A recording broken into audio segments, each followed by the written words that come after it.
Hey, hey, Carter. Hello?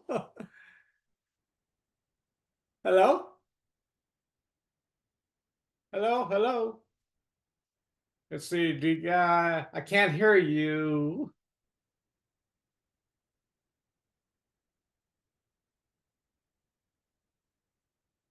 Think on the bottom right is it a mute button? Is that unmuted?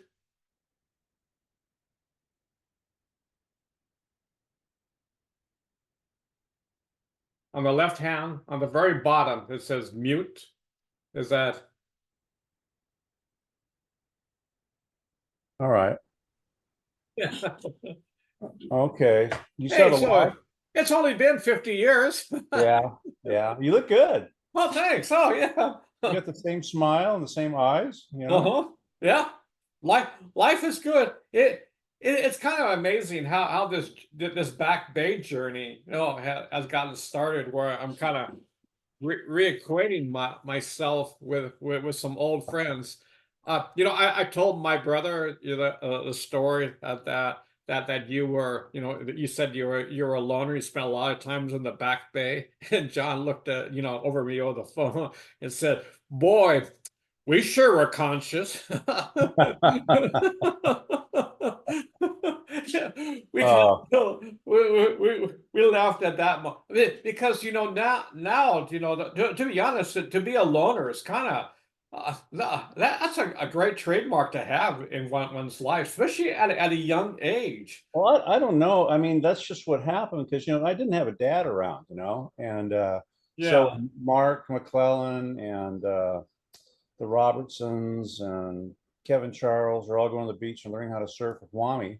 I wasn't part of that group, so pretty much I didn't have that bonding thing with guys that I would have had if I'd had a father around because my dad was off in Africa for years. I hadn't even seen him till I was and I don't have memory of seeing him. Probably 1958, 59. And then he was gone again. He went to Africa for forever and then came back. I met him again in I think it was the 80s. Wow. So he Wow. wasn't around, but I did have my mom did marry a guy. Yeah, remember him? I met him a You couple met times. him in Denmark. Yeah, uh-huh. And Yeah. and also in Newport Beach. He was with your mom a while Oh when yeah. when you lived Yeah. in the Westcliff house. Right. Right. And then she had that house on what's the name of that street? It's not is it Westcliff? Was what when you turn into Westcliff from 17th Street and you're going to go left or right, you're going to go up to the Deemer's house and turn right and go to our neighborhood. But if you kept going, that's where my mom had another house. That was like three houses up. What's the name of that road? Oh, not Anyway, she bought a house there after we came back from Europe, okay. and Oh. they lived there. And then we had that house in the Back Bay, and we had the house on Oxford Lane. Hmm. But so anyway, that guy was he was a weird cat, but he got me into guns. So then I got into the Back Bay, going to Grants and buying black pistol powder and making bombs, and that turned into mailboxes being blown up, and just fun. This is fun. Yeah, yeah. He was kind of a tough guy though. He basically, I think he probably did love my mom in some way, shape, or form, but she had money and he didn't, and he liked that. So that's why we ended up with that 200-ton schooner in Europe. Oh, wow. You Wow. know, and when you saw it, it was a coastal freighter. It had three masts, and it's been restored by a charity in Denmark. It's a school ship now, and it's still named after her, Marilyn Ann. And they have a website, and it's Marilyn Ann DK, I think. And they take troubled kids out, and they put all the masts back in. It looks just like it did in 1919 when it was built. And they go sailing all around the Baltic and to the Limfjord in Denmark, and they actually have races with vintage boats like that. Hmm. So she lives on. She just hit 100 a couple of years ago. Wow. Wow. So Amazing. yeah, I went back to Denmark several times to to kind of reconnect with that whole thing, because we lived over there for almost 5 years, and I lived on that boat when I was in school. I lived on that boat, and so it was it's kind of like you go back to places, Rick, and things that maybe you have dreams about, and then you go visit that place or get back in that environment again, and it's like a catharsis, and that dream is gone. I had that go on until I went to Denmark and reconnected with that part of the world and that boat I'd lived on. And they weren't great dreams. They were kind of troubled, dark dreams. But anyway, Back Bay. Enough about me. Yeah. So the Back Bay. So Jay, yeah, tell me about your experiences in the Back Bay, because this is what this book, Okay, well, outline it, and then you can pick out highlights. But okay. we all lived in that great neighborhood, with Wami and all those people, and we had the Aero Squadron, and then they started developing Dover Shores. So we had that whole area from the bluffs all the way back, from the Castaways to the whole Back Bay, and the salt mine, or the salt processing thing, and the evaporation lakes. So we just had the run of that place. So we're always out there on our bikes, screwing around. Then when the construction crews came in and started terracing, that's when the fun really started. Because I'm trying to remember who I was with, but they had a bulldozer down there, and I think we were about 9, and it might have been Mark, but I don't know. I have to ask him, but we got this Caterpillar dozer to start, and we didn't know what to do with it, because it started like clank, clank, clank going forward. And we didn't know how to stop it, because there was a starter button on it, but I don't know how to stop it or anything. But it was moving, and it hit the outhouse that was right by it, and they were wood back then. It just crunched this thing up against the terrace, how they leveled everything off. And then and then pulling the markers out of the ground where they surveyed everything for laying out that whole neighborhood, but we thought they made great swords, for play. And so we'd go down there and pull those. I think it was Kevin Charles. That's who I think I was with. And so it was just a fun place to go and go down that hill. And of course, after they finished it, we were riding our skateboards down it. And then the big drainage ditch that fed it. One of the times I remember my dad there, it was the Cuban Missile Crisis was going on, and he put this box together, like a dough box, like we have go bags now. And he was going to take us all down to that storm drain that went down to the Back Bay, down, what's the name of that street? Was it Highland? No, not Dover. No, it's Dover, I think. Dover, yeah, Dover, right? Yeah. So we drove flexies down that thing, and but anyway, back to the storm drain. We'd go down there and screw around with get frogs and tadpoles and stuff. But then the fun part was, how far could you go on a flexi before you lost your nerve, down that black tube. Yeah. that was fun. But the skateboard thing was hairy. I fell off and just skinned the hell out of my knees one time going down, and a motorcycle cop found me and took me home.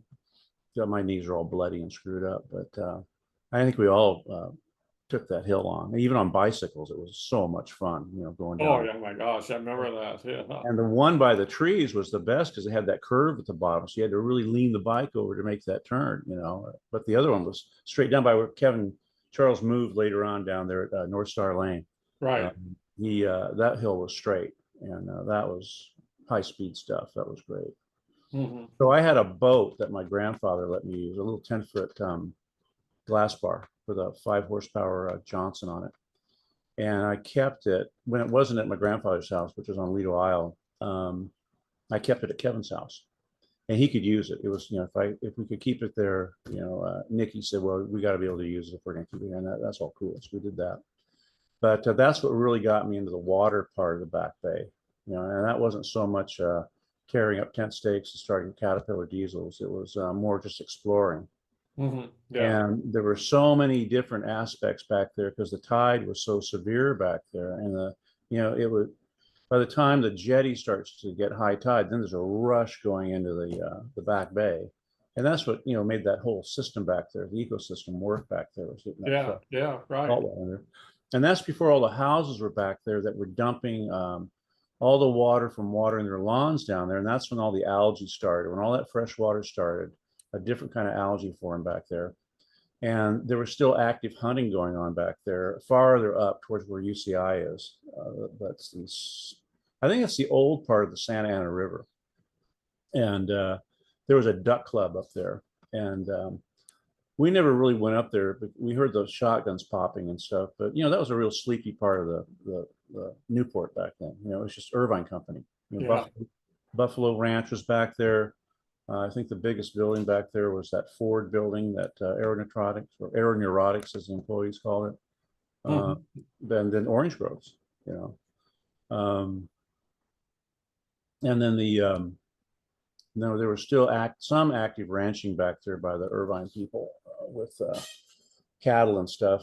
But the main thrust back there was duck hunting. It was a flyway, and some of our dads went out there to shoot ducks.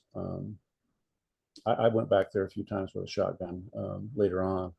But the exploring back there was so neat because there was nobody else out there. I'm in this little boat, and I started getting into just looking at what's living in the water. And there's little fish and stuff, but there was all kinds of there was these huge snails, slugs that were pretty pretty icky looking, by my mind back then. But it just became a place to go and really kind of get more attached to nature than the neighborhood in Westcliff or going to the beach. It was just kind of a sanctuary back there. And of course, we all go out there on bicycles when they were terracing, like Scott Sumner and I'd go out there and see how far we could shoot our bicycle, just a one-speed bike, how far we could shoot that thing off of the terrace and still be able to be pedaled home. It was just kind of a young kid's proving ground to go out there and play around, build forts. Then some other neighborhood kids would come out there and tear your fort apart. Which you mentioned the tree forts we had, and those were in the windbreaks there, right behind where we live. Right. They're still there. And it's funny now, I've been back there a few times over the years and to walk around those trees, and they seem much smaller now for some reason. I don't know why. They're pretty back then when we were kids, they were huge trees, like sequoias back there. But that was a pretty fun part there too, the trees, the tree forts. And a lot of us, I think you went out there in the trees too, didn't you? Screw around. Yeah. You would take me up to your tree fort a couple of times. Yeah. Well, about 10, 15 times. I think I went with you for the tree forts. Yeah. I never built them. I think you said it's Kevin Charles and Mark McClellan helped build them. Yeah. Oh yeah. It's kind of hard to remember who you're with during those times, and it's so long ago. But Kevin was a pretty much a adventurous guy back there, and he liked tree forts, and Kevin had this different perspective of knowledge than I had. He knew about sports, and he was kind of like I guess maybe I just wasn't wrapped the same way he was, because he seemed to be worldly to me. He knew all this. He had an older brother. Yeah, right. I didn't have that access to what boys are supposed to be growing into. I didn't have that channel. Right. So I think that's probably why I spent time by myself, because I didn't have a role model, except for Tom Duncan, who wanted to beat me up, or Crit McClellan, who tried to beat me up, and then Robert Hippie. Robert Hippie. Oh yeah. He just died recently. Oh wow. But Ashley did beat Robert Hippie up on our. Oh, I remember that. I heard about that story. That was big news. Yeah. And then one day, Crit thought he'd be the tough guy, and he started picking on me, and I started beating on him and chasing him back to his house. And his dad slammed the front door on Crit as he came screaming into the breezeway there and closed the door on him. So I got to finish that fight. But I told you I see Tom Duncan. Yeah, you did. Yeah, right. Supposed to have lunch with him this week. I just got carried away with work and didn't get there. But anyway, what else is going on the Back Bay? Oh, well, you knew about the water skiing back there. Yeah. For high school and OCC people, that was the submarine races. You say, hey, let's go in the back bay and watch the submarine races, and that's where they go to make out, they'll go down and park, and but the ski boat thing was pretty cool. And then the big adventure was going to the salt processing place, because it was kind of abandoned when we were kids. So there wasn't a lot going on back there. I never saw workers back there, but the dikes were still there. And I think one of the dikes had been breached, so the tide would reach back up in there. But it was just fun to go ride around all that, adult equipment and machinery that's been abandoned and rusty, and pretend. And the other connector that we had with the Back Bay and Orange County Airport was, the end of the runway wasn't that far away from the upper bay. And do you remember all those old fighter planes they had parked at, or just yeah, I remember that. Yeah. So we go from the Back Bay over there, and I think it was Scott Sumner and I were pretty much the ones doing that. And we'd sit in those fighters and pretend we were Steve Canyon in Korea, flying our F-86 Sabre jets, and, the fun thing of being a kid back there was your imagination. Yeah. You didn't have cell phones, daytime TV, housewives watch daytime TV. We were in school or outside. We never stayed inside on the daytime. We were always out. We were playing baseball on Essex Lane, or seeing what Wami and Ed Crowell were going to do, with the balsa airplanes. We had a really great. Those guys are all World War II vets, and I'd look at those people. We had no idea what those guys did or went through. And we didn't have no idea. We had no clue. And they're all a bunch of really nice guys, but we never heard about any of that. They were, and they're all young adults. They're all in their 20s. Their late 20s then, when we were right. Yeah, starting families. And it seemed like everybody had 3 kids. 3 or 4 kids. There are very few families with just an only child. Right. But 3 seemed to be the magic number for WASP type neighborhood. Right. And did you remember? I just found out a couple of days ago when I was talking to Mark that I didn't know about the McClellan Sand Company. Yeah. Did you know about that? Yeah, I did, but I forgot. I don't remember. That stuff doesn't come to mind very often. But I remember his uncle had a big time, construction and the sand thing, and they still have a cabin up in Arrowhead that I think was obtained back in those days. But it's interesting, like the Crowells, for example, there's 3 Crowell brothers, not Brad and Spencer, but they're parents. One of them started Wild Rivers or Wild Waters amusement park. That was. Oh, really? I didn't know that. Yeah, he did that. I think that was Jimmy. And then, of course, there was Ed Crowell, Dirty Ed, and he built homes and bomb shelters. Remember, he was building bomb shelters, and the Robertsons. No, I didn't know that. No. The Robertsons had one.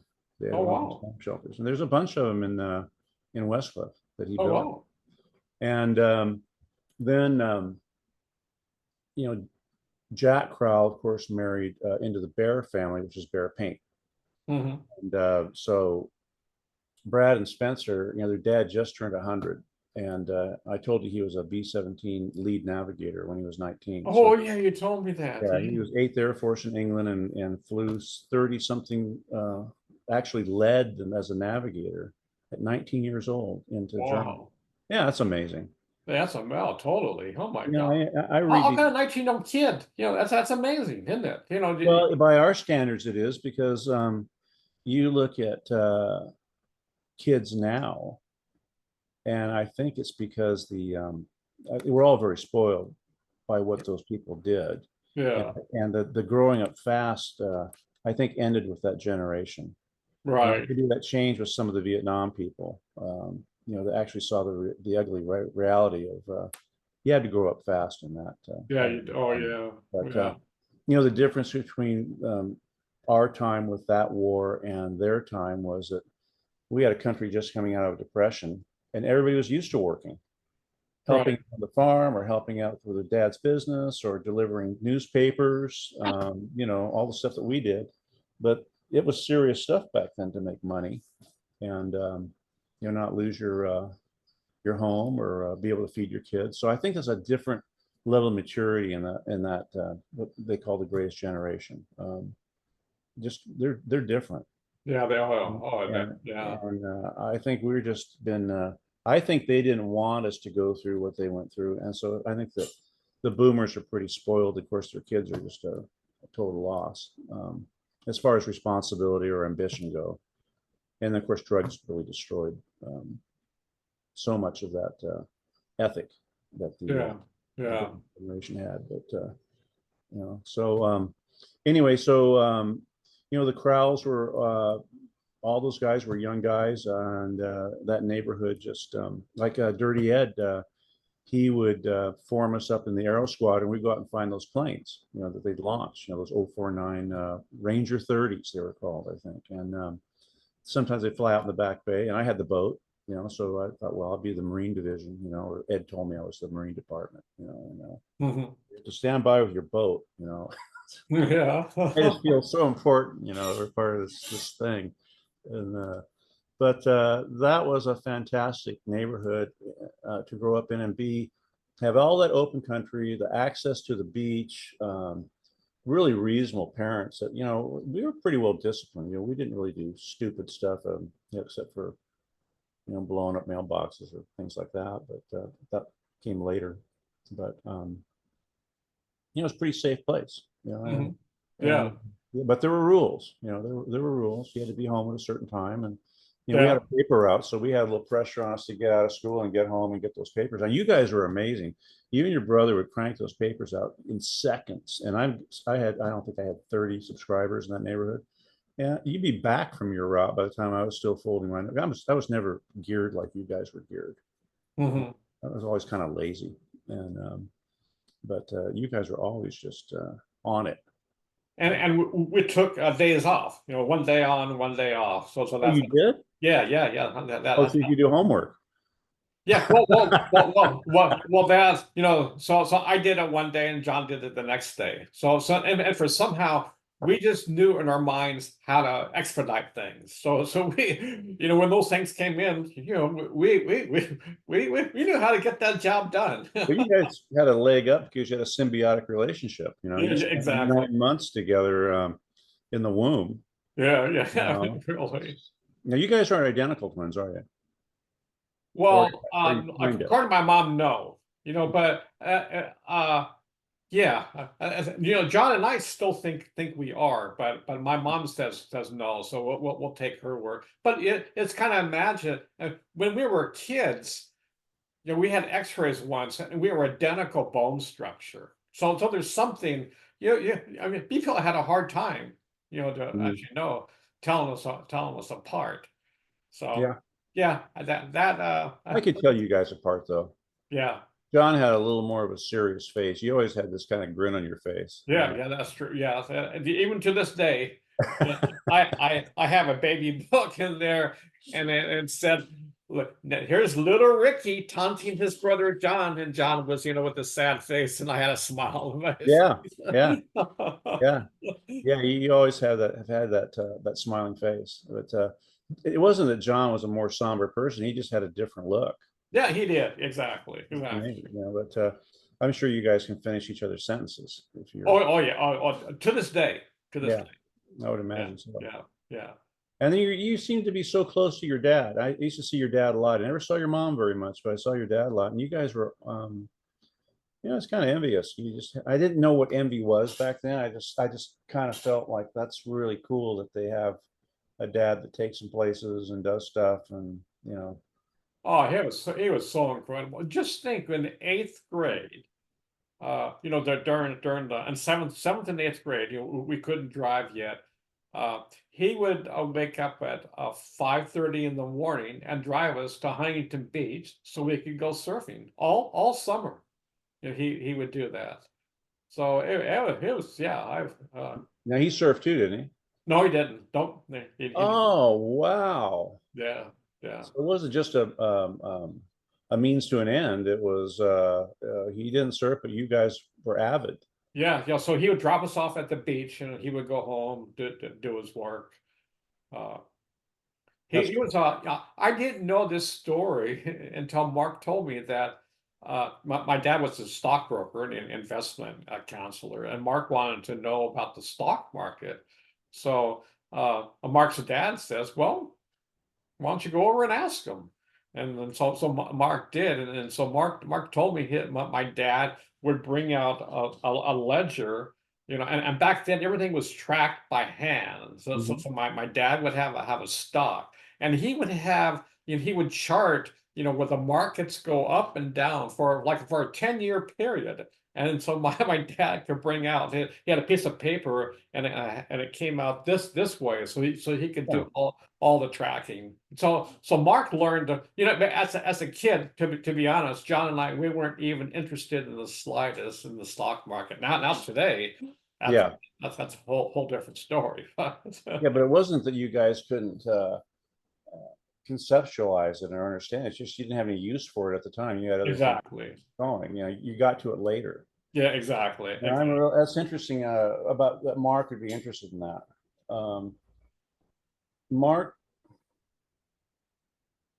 Mark never seemed to have a whole. When I got back from Europe and reconnected with him, he just didn't seem to have a lot of ambition about anything except for women and marijuana, and uh, and he was good at it. I mean, he was a real Romeo, and but he was a lot of fun, Mhm. and I needed fun. Mark was there for me, and I needed some fun, and Mhm. so we became very close. But he never seemed to really get into some kind of career or passion about something. Real a deep. He never took a deep dive that I saw into a career or develop an ambition for something. But look at the son he turned out. I mean, he turned out this great Oh yeah. son. He married a wonderful woman, and he's got a big heart. And I needed something to be passionate about to make a living. But Mark just kind of, he just kind of floating through life, and I kind of envy that. I think, But he had another side though. He was quite spiritual. yeah. Well, In I high knew that. school, which I never knew, he was really into Alan Watts. You know who Alan Watts is? I got a He, bookshelf over there full of Alan Watts. yeah. Mark would listen, which I never knew at that time. If I did, I would. Alan Watts would every Sunday would do like a radio talk, I didn't know that. and then so Mark would listen to that for years. Baba Ramdas. Yeah, yeah. That's Ram Dass. Oh, here's a funny story. Paul Cohen, Paul Cohen, or Mhm. you heard the name. Yeah, Paul. So He was a nice guy. yeah, so I was talking to Paul, and and Paul says, "Hey, we have this dark sheep in this party in our family. You like to meditate." He says, "Have you ever heard a guy named Richard Albert?" I said, "Richard Albert, Baba Ramdas? Are Yeah, you yeah, kidding me?" Gosh, yeah. he was the one who was one of the started the meditation revolution in the United States in the 70s. He Be was, here now be here. yeah, exactly. I can't find that copy. I had a copy of that for years, and I have no idea what. I Mhm, probably left it with one of my ex-wives. mhm. And his dad called, Baba Rumdum. He called him Baba Rumdum. That's what. Really? Yeah. Those were in. I mean, there. Even the music back then, in the early '70s, was geared towards. I mean, of course, I think there's a lot of LSD bass in it, but there when you do and get the psychotropics, you do see the world become unattached, and you do develop a spirituality about a sense of awe of it that you're never going to understand it, but to be free of all the things we hold together. Like I'm looking around my shop right now. I mean, I'm just here and I'm agreeing that all this stuff is holding a form, but really when you take all the sugar out of your brain, you let the atoms dance. It's just a big wild energy orgy. It's Yeah, a yeah. fantastic thing. And put your hand on a wooden table and just feel your hand bond with that wood. It's just I think about that stuff a lot. Although I gave up the drug thing 30, 40 years ago. But once you do it, you're never the same. And you got, I don't know what you and your brother did, but you got there through a different path. I think a more natural path. Yeah. You Yeah. know, for me, well, I think here it is, which is kind of oblivious. Most people take breathing for granted. So you know, and you say, you know, I tell people say, well, how do you meditate? I said, well, this is real simple. It's going to be so simple, you're going to blow me off. And I said, meditate on your breath. What is, you know, there's a battery, a power that's keeping you alive. Behind your breath lies the answer. You know, any spiritual tradition, the breath is the essence. So the breath is kind of like a portal, a gateway to an experience the beauty inside. And I say, the more attention you pay to it, it starts paying attention to you. So in the beginning, when you meditate on the breath, you gotta, okay, concentrate, you know, go back. It's like a tuning fork. So, but there's a certain point where it starts meditating on you. There's a force where you don't have it's no effort anymore. You close your eyes and then you're in that because the mind see the chemicals. I ought to send you a thing. Joe Dispenza. I don't know if you ever heard him, but he did this amazing documentary. He's been studying for the last 4 years, the University of San Diego and La Jolla. You know, they're the top medical researchers in the world. They've been studying the chemical effects of meditation, and it's a phenomenal. It's only 2 days, but anyway, what I'm going towards is that you are your own chemistry set. Now, imagine this. Most people have no idea. If you only focus externally, right? Those are the only the chemicals are going to get released. Mhm. There are chemicals and enzymes and proteins and a whole different, you know, chemical makeup that we're designed for. We're wired for that experience. We're the operating system, we have the hardware, Mhm. we have the software. And unfortunately, humanity never turns on the computer. Yeah. Yeah. That's what we were talking about the other day when we were talking about instead of looking outward, you take a big step and you look inward and you go down through your layers of onion skin to get as close as Mhm. you can to that little kernel of what wants to be an onion. You know, it's almost like it's a loop trip. You know, you go Yeah, back yeah, to oh, yeah. realize what you're looking out at. And the breath thing for me in the beginning was very frustrating. Um, and then I got into Castaneda, and it was easier for me to focus on turning off my internal dialogue, which actually was the breath was the metronome for catching yourself slipping into a thought. Yeah. Your process, you're building your mind is drifting off again into this, has to be filled all the time with some kind of action. And I did that a lot, and I still do it, not like as much as I did, but sometimes that feeling you're talking about sneaks up on you when you're not even meditating. Oh I've had, yeah, oh yeah, oh definitely. I've been driving on the 91 freeway going out to Palm Springs or someplace, and I've had a Satori driving my truck. Yeah, oh I'm yeah. just sitting there going, fuck. Mhm. Well, and that's the thing. When you slow, it's like a pond, right? Mhm. If there's wind, you can't see your reflection. But when the wind subsides, you know, then the pond is crystal clear.